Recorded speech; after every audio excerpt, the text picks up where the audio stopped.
This is it. After 2 years and almost 4 months of game development, we've arrived at what could be the last devlog for Sliding Glide. It's been an incredible journey, but now the finish line is in sight. With the full release just around the corner, this is your chance to experience the game firsthand. The Sliding Glide demo is now available and will be participating in Steam Next Fest starting February 24th. So if you've been following along, now's the time to jump in and see it all come to life. Before we get there, I've got one last round of updates to share, so let's dive in. The first progress I made in week 1 was that I divided the lake environment into 2 separate scenes, the main lake body and the Fishfolk City. This wasn't just a random change, it's a strategic performance enhancement. By separating these 2 areas, I've dramatically improved load times and overall game performance. But the real highlight this week is the new choral music player. It's an interactive element that transforms choral formations into musical instruments. Here's how it works. Players stand in the center of the choral formation, and each attack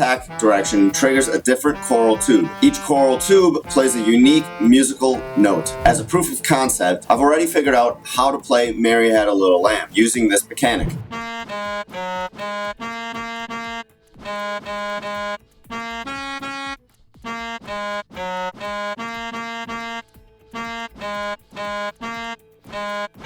It opens up some fascinating possibilities for players' creativity and environmental interaction. These updates are not just technical improvements. They're about creating a more immersive, responsive game experience. The performance optimization means smoother gameplay, while the choral music player adds an unexpected layer of environmental interaction. After focusing on the lake environment and introducing new interactive mechanics in week 1, week 2 was all about refining the gameplay experience and adding depth into the world. Let's dive in to how these updates bring the game to life. In week 2, I've successfully implemented the game's soundtrack, and it's not just background noise. The music dynamically shifts between biome-themed tunes and combat tracks as you play. This adds a whole new layer of immersion to the game world. As I've stated in prior videos, I'm committed to making my game enjoyable for everyone. This week, I added a toggle option for the slide ability. Now, players can choose between holding a button to slide or toggling it on and off. It's a small change that makes a big difference in comfort for some players. In a past video, I mentioned outdated and buggy enemies. They're now smarter and fully functional. I fixed issues with the Fishfolk Trident, Prison Guard, and Undead Springer enemies. These foes will now present a proper challenge, making combat more engaging and strategic. I've also squashed loads of bugs elsewhere in the game to make it smoother. One notable fix, the Fishfolk merchants animations are no longer synced up, eliminating that robotic immersion breaking look. It's these little details that really bring the world to life. Now, this is exciting. I've rebuilt the sword throw ability to be more like the Leviathan axe in the new God of War games. You now must recall the sword before throwing it again, adding another strategic layer to combat. And in the future, I plan to add a leaf icon next to the stamina bar to show when the sword is available to throw. This ability now has a complete set of sound effects for every part of the throw cycle. The charge up, throw, the stick in the wall or enemy, recall, and the catch.